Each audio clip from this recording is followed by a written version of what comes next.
coming, the sun's zooming in, meltdown expected, the wheat is good beer, engines stop running, but I have no fear, 'cause London is drowning.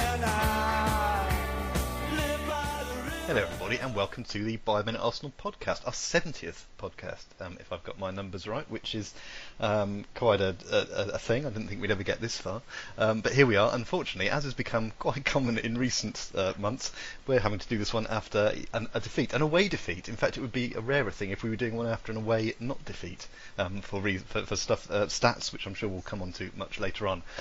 I am Matt H. I'm pleased to say we also have Matt V. Hello, Matt. Evening. I think we asked last week whether our brief upturn in form was because we hadn't had to have played away for ages. We got a resounding answer to that question this week with two dodgy away performances, shall we say. Resounding is a very good word for it. I mean, I think the Moscow one had some explanation. Obviously, it's a European competition. There's a bit of pressure on. It's an unfamiliar stadium, but all the rest of it. I don't think we can use that kind of excuse for Newcastle. Anyway, it's not just me and Matt. It's also Pete. Hello, Pete. Hello there, Matt. Yes, I'm here, but I'm afraid I won't be able to say much about the Newcastle game because I didn't watch it. No, and we can perhaps look at that when we get to that game.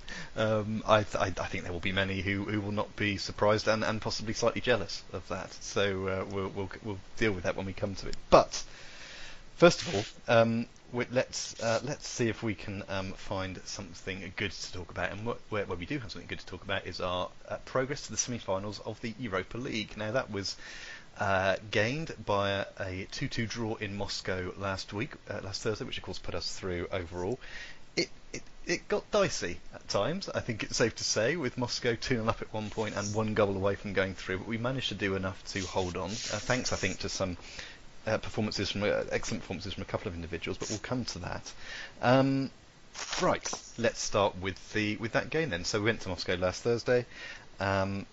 I was slightly worried before the game had even started, given the number of sort of interesting European results there had been: Madrid and Roma and Madrid and Juventus, Roma and Barcelona, of course.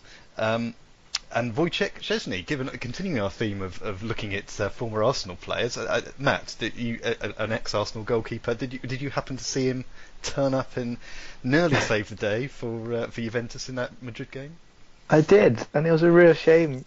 It all kicked off, and I didn't watch it, but I saw it all kicked off, and then I found out there was an English referee in amongst it all, and I wasn't stunned to see that an English referee was at the centre of controversy. What was quite stunning, actually, and I think, to be fair to Michael Oliver, wasn't it? I think he was right. I think it was a penalty, and he was right to send Buffon off, but the referee... Any referee doesn't have a chance in that situation when it was a penalty, and the keeper, as people have said, Buffon would have been better keeping his mouth shut, and let's assume he's a better keeper than Szczęsny, staying on and trying to save the penalty. Whereas as it was, they had a cold keeper with who went the right way, if I remember rightly, for the penalty, but it was such an excellent penalty, you couldn't stop it. Pete, I can't remember now. I think you may have been a Wojciech fan during his Arsenal years. Did you have any thoughts about his appearance rather unexpectedly in a Champions League quarter-final? I think it was utterly selfish of Buffon to get himself sent off. That's what I think. I think it's almost that he was trying to, almost that he didn't really want to face that penalty, because surely his team would have had a better chance had he actually stayed on the pitch and had a go at saving it himself. You'd have thought so. Instead of leaving it up to poor old Wojciech, who did his best, but there you go. There you go. Anyway, that's our ex-Arsenal update for the week, ex-Arsenal player update for the week. So we'll move on to our game. I don't want to spend too long necessarily on the team news. I think the team's pretty much as we would expect. We missed Granit Xhaka, who's been an ever-present in the league. I'm sure he's probably missed the odd cup game, but I don't have the figures in front of me. I just wondered if we missed him for this. Matt, do you think he's someone we've become used to? There's no particular reason I'm going to you first. It's just it seemed apposite. I think we did, for what it's worth, but I can only say that in hindsight, of course. We've certainly become used to him. That's damning with faint praise, isn't it, when you put it like that? No, I agree. I think he's been a lot better in recent weeks. I think Ramsey and he have actually formed a pretty decent partnership, especially when Elneny's been playing. And to be honest, in recent form, I would have preferred Xhaka over Wilshere starting. I think Wilshere's been struggling, hasn't offered a lot. So yeah, I'd agree we do miss him, because even if he doesn't offer a huge amount defensively, he is still pretty calm on the ball and keeps us ticking. So no, I do agree with you. Okay, yeah, I mean, I wouldn't necessarily have worried about it too much before the game, and I suppose the way the game played out, it was a slight concern. I'm going to stay with you, Matt, for the moment, and Pete can have a lovely bonus large bit all to himself in a second as well. Because I don't think anything really happened of any interest in these first half hour or so of this game, and it's one of those games where as the moments tick by, this is good news for Arsenal. We have our lead from the first leg. This is all very nice. And then CSKA scored just before half time, and then they scored just after half time, and Petr Cech has come in for criticism for both of them, and again, Matt, I'm turning to you for this one. I wondered what your thoughts were on both of those concessions. It made me miss Szczesny even more. No, I think the first one, I don't think you can. I think I probably did at the time, but I think the first one's probably harsh to blame Cech. He got down pretty well, and then you're just hoping one of the defenders can come and save him, but they were all appealing for offside rather than move in, so not much you can do with that. The second goal, I think you probably can blame him. You can also blame the fact nobody even thought to close down whoever it was that took the shot, gave him far too much space, but from that range he should really be parrying that either behind or a lot wider out rather than straight back into the box where it was a tap-in. So I think our defending was questionable, but especially for that second goal, I think he probably needs to take a large proportion of the blame. He does. The long shot, I've forgotten now, and I should have known because I was doing this by the minute, but it was one of the defenders, I think, who had the sort of an unexpected source who had that long shot. Now, that shouldn't be an excuse, because the keeper's job is just to get in front of it and put it away. But yeah, I mean, I always feel slightly guilty for blaming a goalkeeper for mistakes, because more than any other position, they're the players who it stands out when they make a mistake. But then I suppose they also have the chance to be the hero, as we talked about with Wojciech earlier on. So maybe it balances out. Right, Pete, any thoughts from you about the whole of that first half into the second half? Arsenal's team, anything on Xhaka or anything else for that matter, and then the two Moscow goals that started making things a little uncomfortable for us. Only that I think I was finding things a bit frustrating in the fact that we just didn't score a lot earlier than we did, actually. And before we come to any of our goals, that first half, although dull and uninterested, to be very convinced about anything other than, let's just take this easy and watch Moscow fail to get back in the game. I think we did have a few chances, and they were mostly chances where our final ball just wasn't good enough to find the man in front of the net, and we probably should have scored a lot earlier in this game and just taken all the rest of the frustration out of it. Yeah, it would have made life a lot easier, wouldn't it? That was what I was hoping for. But as we approached half-time, I was starting to think, oh, well, if we get to half-time with no goals, then that's the next best thing, kind of thing. And so we couldn't quite manage that. And then I thought after the Moscow second goal, we really, fell apart's a bit strong, but we really looked completely under the cosh. We didn't look organised. There seemed to be that air of panic that we've seen in so many games this season, and which one other one which we'll come on to later on. The Welbeck goal, though, I think, to put us 2-1 behind and in a very comfortable position on 75 minutes over in the tie overall, was so important, so vital for his confidence, for the team's confidence. And again, as I've mentioned, I think we mentioned him last week, Elneny needs a shout out, or whatever it is the kids say, because of his pass, and then the way he waited to see if it paid off. Matt, the goal was sorely needed, wasn't it? It was, because after we went 2-0 down, they were all over us.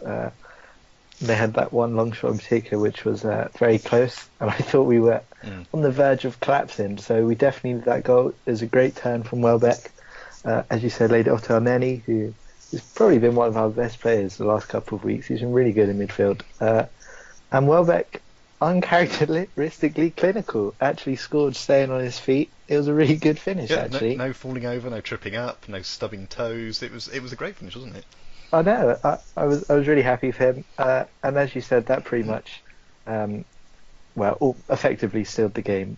Because after that, it sort of knocked the stuffing out of CSKA. They weren't as intense going forward, and we were able to sit out quite comfortably. We were, and of course we maintained the unbeatenness for what it was worth in the last minute with Ramsey going through. El Neni again, wasn't it, with the ball through for Ramsey to do one of his nice finishes. Pete, any thoughts on those two goals? I know you have a particular fondness for the second Arsenal goal. I do, but for many reasons. It was Aaron Ramsey, and it made my prediction, my first correct prediction of the season. So that was a very pleasing moment. But actually, I think I almost enjoyed Danny's more because I did go on about how much I love Danny last week. So I won't do it again. But I just thought, what a top man to just turn things around. No one else could be bothered, and he just said, right, I'll sort this out. I'll just turn my man on the sidelines, run inside, and El Neni will just lay it on for me. And what a beautiful finish. After last week we were saying about how a lot of his goals are quite Welbeckian and often take huge deflections. That was a fabulous finish, wasn't it? It was. And of course that means it wasn't Welbeckian, which is confusing given it was Danny Welbeck who scored. So there must, I don't know, we must have called it something else even though it's still Welbeckian by dint of it being him who scored it. But it's probably... I think the other thing to quickly mention is that it did come shortly after Jack Wilshere went off. Well, so, no, you and, yes. Without wishing to be rude about young Jack, I mean, come on. Well, we can jump to that bit if you like, because I was going to ask you both about player thoughts. My notes just say Wilshere bad, El Neni good. Now we've mentioned El Neni. Well, Pete, do you want to continue your Wilshere thought, or do you not want to go any further? I'll pretty much leave it at that, but I'll agree with what Matt said earlier that we would have been. El Neni was a perfectly good replacement for Xhaka, but Xhaka should have been on the pitch in place of Wilshere if he had been fit enough to be so. If he'd been able to. Pete, before I ask Matt about that, so it's actually your second precise prediction, but you had to wait till April the 1st for the first one, and then you've had two in sort of less than 2 weeks. So there you go. It's you're coming into form at the wrong time of the season. But there we are. Matt, yes, your thoughts on Jack Wilshere, or indeed any other of the players you'd wish to mention. Yeah, I thought he was pretty poor. When Ramsey went off at the end of that first half to get his stitches, that midfield was collapsing. I don't think anyone really knew where they were supposed to be or what they were supposed to be doing. Ramsey has pretty much been holding it together. Other individuals, thought Ozil was quite quiet. Lacazette too. As Pete said, in the first half we didn't really offer much going forward. Our only real dangerous players going forward looked to be Ramsey when he was going sort of beyond their defence. So our forward players I thought were a bit disappointing. But who cares? We got the win. At one point it looked like we were going to collapse, but we got the win, and that's all that matters. Yes, a win in the tie overall. The 2-2 on the night. I mean, of course, the 2-1 would have been fine even if Ramsey hadn't put that last goal in. So that, as you say, got us through. We're into the last four. So in a season it has been challenging, shall we say? We've done, and we've made this, and it occurs to me that over the last few years, even though the title we haven't been anywhere near challenging for some years now, to be brutally honest about this. Come April, May, there's always been something, whether it's been the fight for the top four, whether it's been league position, whether it's been the FA Cup in recent years, and now we find ourselves still in the Europa League. However, and there's a big however, are we still going to be in the Europa League toward the end of May? Because the draw has thrown up the tie we probably didn't want.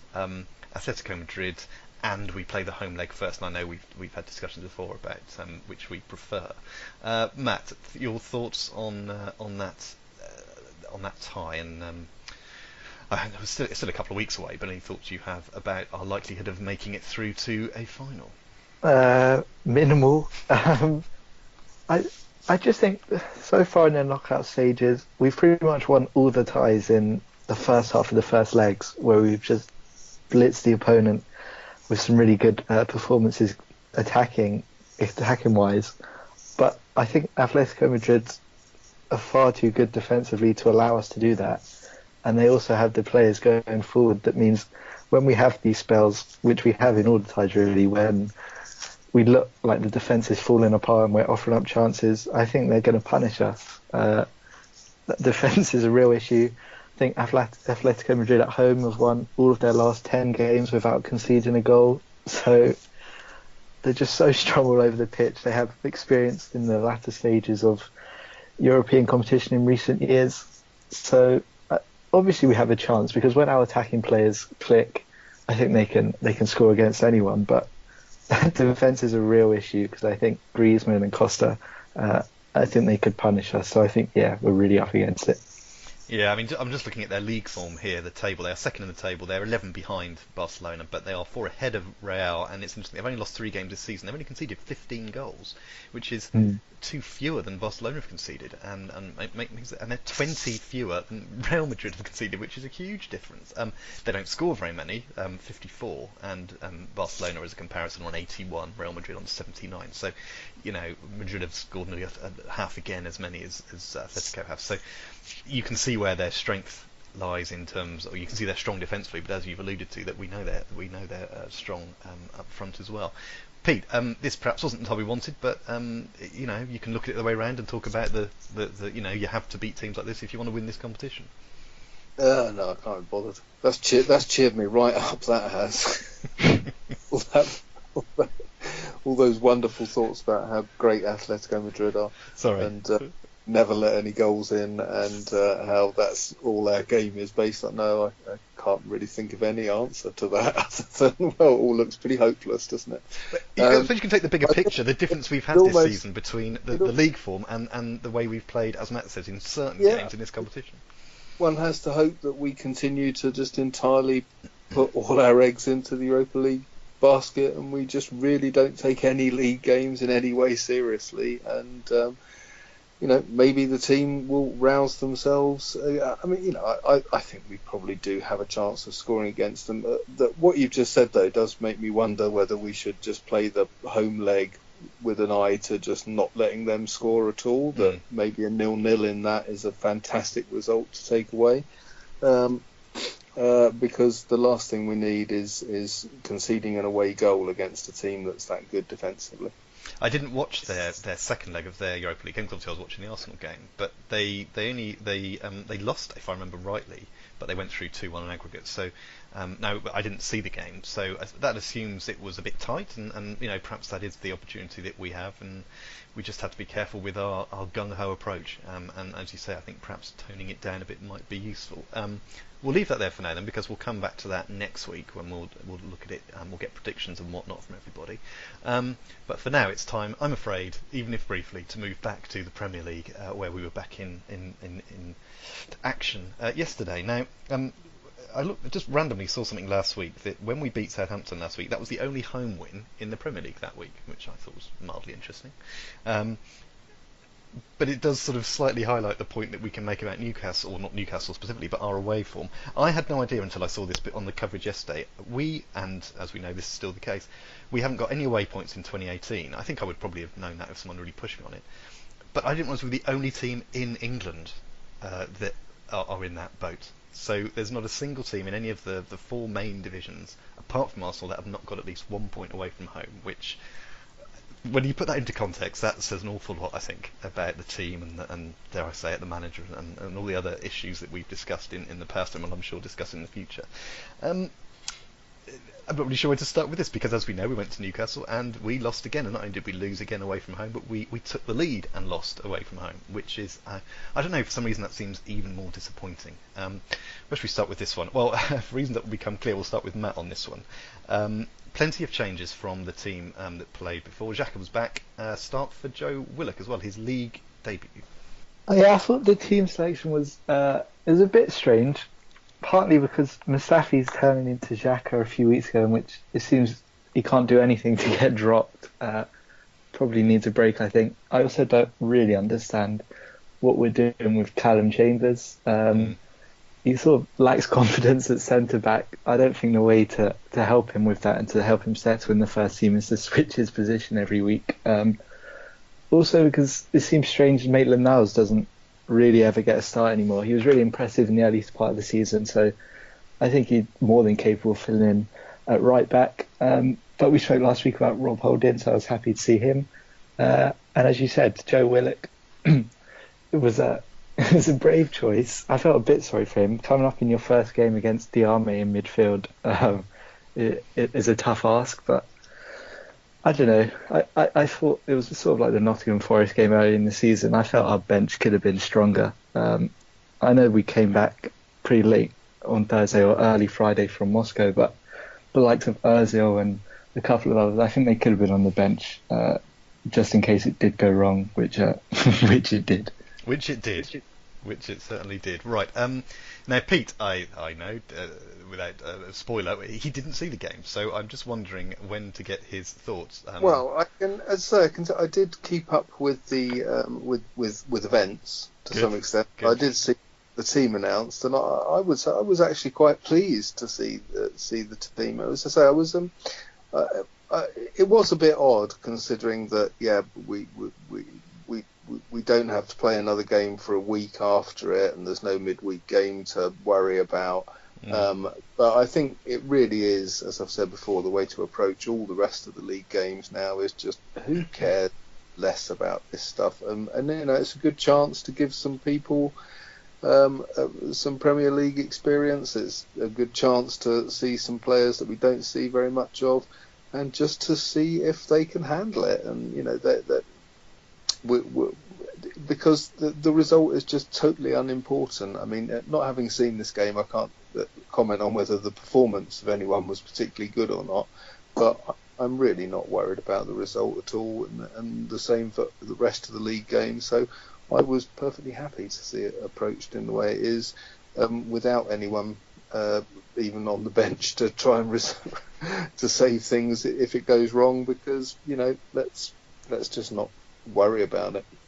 Well, it's interesting that you use the language there that we were using to discuss the League Cup and to some degree the Europa League earlier in the season about chance for other players to come in to play. I mean, we're repeating ourselves a little bit here because we've talked about this before, how things have changed around completely. So it's interesting to see that. We will come back to you then, if we may, at the end. Matt and I will have a very quick discussion about this one because it's the defeats, and whilst I take your point, we don't want to dwell on it too much. I mean, it was a good start for Arsenal. It scored after 14 minutes.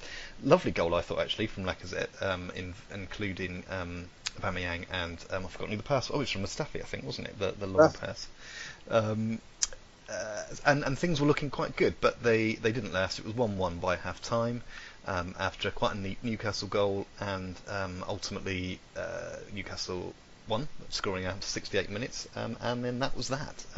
I've whizzed through it a bit there, Matt, but is there anything in particular you'd like to pick out? I mean, the goal was most enjoyable. Yeah, it was a really good goal. I thought Aubameyang and Lacazette, especially in the first half, linked up quite well. They only really passed to each other, but that sort of worked. And it was a really good finish from Lacazette stretching. It was just, I don't even know if it was bad defending, but it was slightly different this time because we weren't cut apart. Their goals just came from absolutely nothing, really. I don't know how many times Shelvey did that long ball over the top to Dwight Gale, but it confused us every time. You think I was getting to what I was expecting it, so I'm slightly surprised that the defence seemed surprised every time when it happened. I mean, Gale certainly. He certainly put the work in. I mean, he didn't seem to get much reward, but I think he got a big reception when he was subbed off, and he chasing down those balls all day, and I think it really did cause us problems. It did. In behind, we were really struggling. Their first goal was very similar to the Shane Long one against Southampton. Ball just played across. The striker gets across Mustafi, and then Cech beats it at his near post again. And after the first goal, any good things we were doing and any momentum we had completely went, and that continued into the second half, really, where it was another pretty terrible performance. I don't want to keep digging him out, but Mustafi, there was one episode in the second half, I think it was Slimani running at him, and he's tried to dive in, but he hasn't really committed to diving in. He's just sort of flailed a leg and ended up sitting down while Slimani runs past him. I criticised him for being inconsistent before, but I think the problem is he's becoming consistent, but consistently awful. he's not even just one bad mistake a game. He just doesn't look good enough in the air. When he's one-on-one, he looks really exposed because he can't help but dive in, and that's just not working. And then their second goal, again, didn't really come from anything. Just two poor headers from us. And Richie was completely unmarked in the box and finished well. And that was it, really. We didn't really ever look like getting back into it. Newcastle were quite well drilled defensively. It was just to be expected, I guess. I don't know what it was. I didn't feel particularly annoyed by it all. It was just we'd lost again. And that's the damning bit, isn't it? That this, I mean, it's what Pete's alluded to. Pete's sort of, it's like there's different stages, like the stage of grief. It's like Pete's already got through the stage where it's irritating, and he's moved on to that I don't care bit. Whereas I'm still, I think, similar to you, just you're not really sure what to think. It's just sort of disappointing, but you're not surprised. I mean, I thought, for what it's worth, I thought it was quite a good game. Actually, I thought it was quite entertaining, particularly for the early Sunday games, which can, I think, sometimes have a bit of a lethargy about them. Now, of course, I much preferred it to be a much better Arsenal performance. I mean, I think we were a bit all over the place. We controlled the game in terms of possession and passing, but the stats were very much on our side if you just look at it that way. But we didn't look that dangerous apart from some of those sparks in quite early on. I mean, again, we don't need to go into this in detail. You've mentioned the Mustafi thing. I was going to mention him. I think he's looking awful at the moment. I mean, you wonder how on earth he was worth whatever it was we paid. And, you know, he's had perfectly good games, but at the moment it's just, I don't know if it's confidence, I don't know if it's the fact there are changes in his people playing with him at the back, but it's really looking quite subpar, to be blunt. Iwobi, I was going to mention, he seemed to have quite a good game. You've mentioned Aubameyang and Lacazette. I thought they worked quite well together, although that did rather sort of drop off towards the second half. There's arguments about should Aubameyang be used in the way he was used yesterday, but maybe it's an experiment. Maybe we'll see how it all goes. And I thought maybe the difference ultimately between the teams was that Newcastle had something to play for, and we don't, as we know. I think Newcastle was still, perhaps they didn't need to be, but were quite worried about their safety, and they pretty much sealed that now. So yeah, that was all I was going to say. Matt, did you have anything else to add? No, not really. I agree. Iwobi, especially in the first half. It can't be easy for him either. Some weeks he's playing as an attacking midfielder behind the striker, sometimes as a winger. So I thought he did quite well, actually. He was pretty tidy on the ball too. I felt sorry for Willock. Playing in that midfield must be a real chore. And as I said before, up against Diarme and some pretty big, strong midfielders, he struggled a bit, but I don't think we can blame him for that. First game, just one of those things. And yeah, defensively, there's so many issues. I do wonder what they do all week and what Steve Bold does, because I get annoyed looking at it, and surely he must, but nothing seems to be done week on week. Yeah, you wonder whether it's the coaching or just the quality of the players, or you know, the other issues we've made about how important or otherwise it is, or how important they feel it is, which is it's frustrating. And you know, we've got to look at a clean slate come August basically, and if changes need to be made, hopefully they'll be made in the summer. We'll come to that, I'm sure, later on in the year. Pete, sorry, we haven't heard much from you at all. Would you like to add anything, or would you like to tell us instead what you were watching at the same time, or keeping an eye on at least? I was watching instead. I was watching the Arsenal women's team win an FA Cup semi-final, which was a very fine way to spend the time rather than watch us lose to Newcastle. Yes, it was rather wonderful. We played Everton, who are a fairly strong, capable, and defensive side. They very well organised, and we had a reasonably good first half against them, and didn't break them down until about the 25th minute when Heather O'Reilly, who's a right winger, ran to the byline and managed to get past her marker there and put the ball onto Danielle Carter's foot just to knock it in from a yard or two out. They got a dubious penalty in the second half, which was taken and scored by an ex-Arsenal Centre of Excellence player, Chloe Kelly, which gave us an equaliser of 1-1, and then we won it in added time, just when we thought it was going to for extra time. We won it in about the 92nd minute with a header from Louise Quinn, who's a central defender. And, if there's song for her isn't the mighty Quinn, then someone's missing a trick there, obviously. So now we are into an FA Cup final against Chelsea, which will be at Wembley. Not this weekend coming, but the weekend after. So it'll be this weekend. So yes, it is the Saturday of the before the West Ham game. Oh right, so they're not messing around. It's pretty quick. I believe so. Wow, I'm just having a look actually. Yeah. You can buy tickets online. Oh, no, the FA Cup. It's May the 5th. It says here. Sorry, then I'm getting the wrong game. It's that we do have a men's game that weekend. When is it? It is. We're playing Burnley, of course. Yes, so the chaps play on the Sunday, but the ladies play on the Saturday at Wembley. Yes, and that's our last home game of the season. So you can watch Arsenal on 2 days of that weekend. There we go, and one of those games will be important. I know which one that I we know which.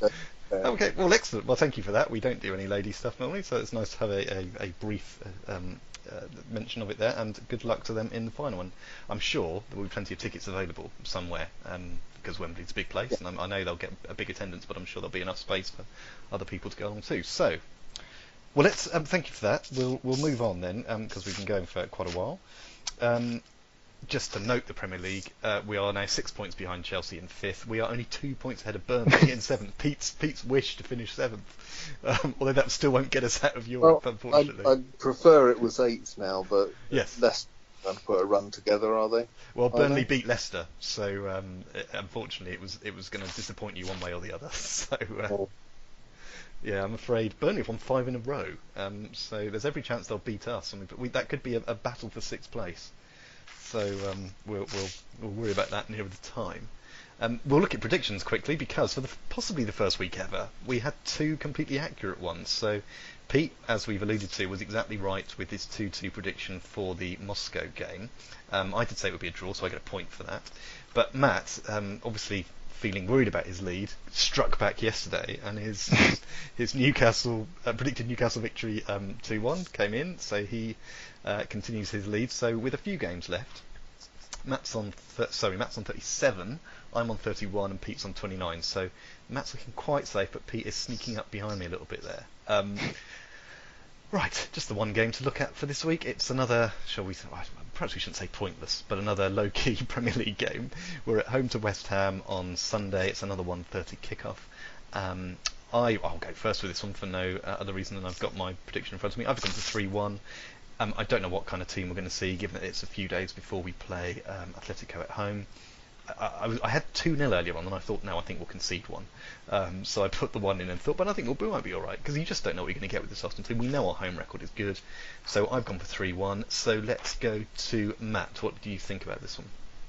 Yeah, we are very good at home, as you said. I think I saw today that if Burnley comes 6th and we come 7th, and Southampton don't win the FA Cup, then we enter the Europa League in the second qualifying round, which is 10 days after the World Cup finishes. So something to look forward to. It just gets better and better, doesn't it? These little bits of information that we get. And considering we still have to play Burnley, and we also still have 3 away games, so that's 3 losses. I think we're in big trouble. But no, this one should be happier. I hope. At least it is at home. I think West Ham have been on some decent form, but no, I think even if we end up playing the under-11s with Aubameyang up front, we should still be fine. So I will go 2-1 Arsenal. 2-1 Arsenal, okay. And Pete, what do you think about this one? You'll be there, I assume, or unless there's something better on, which, let's face it, there probably is. No, I will drag myself along for no good reason other than the possibility of seeing my team win. Sorry, you've gone 3-1 and 2-1. Yes. Yeah. Oh dear. Well, I'll just go 2-0. 2-0 to Arsenal. Okay. Yeah, West Ham, they're sort of doing enough. They've drawn 1 and won 1 in their last 2 games. They play at home against Stoke, starting very shortly tonight. If they win that, they will be 9 points away from the relegation zone. So they might have the handbrake up a little bit. Handbrake on a bit. Oh, well, you know what I mean. They might be more relaxed, shall we say, come Sunday if they get a good result tonight. All right then. Well, thank you for that. We've got our 3 predictions. All Arsenal wins again. We keep going for Arsenal wins, even though we should all know better now, quite frankly. I think the fact we're at home will hopefully make sure we get over the line. Well, thank you very much. I will we'll end there after a sort of an odd week where we had another disappointing league performance, but we have at least made it into the last 4 of a European competition, which we haven't done since I think 2009. So perhaps we should have been a little more upbeat, but we'll save that for after the Atletico matches, should it go the right way. So until then, thank you very much, Pete. Thank you very much, Matt, and see you next week. Yes, you will. And Matt, thank you for your time too. Thank you. I think we should all enjoy this week, because I think next week we look forward to our first leg against Atletico Madrid and then away at Old Trafford. Enjoy this. Yes, the latter half or the latter bit of the pod will may be scary, but we'll see. But then Man United lost at home to West Brom yesterday, so there is hope that even with our terrible away performance, we might be able to get a point or something. Who knows? Anyway, thank you both for your time. We will, I hope, be back again next Monday. And thank you everyone for listening, and we will speak to you next week. Take care. Bye bye.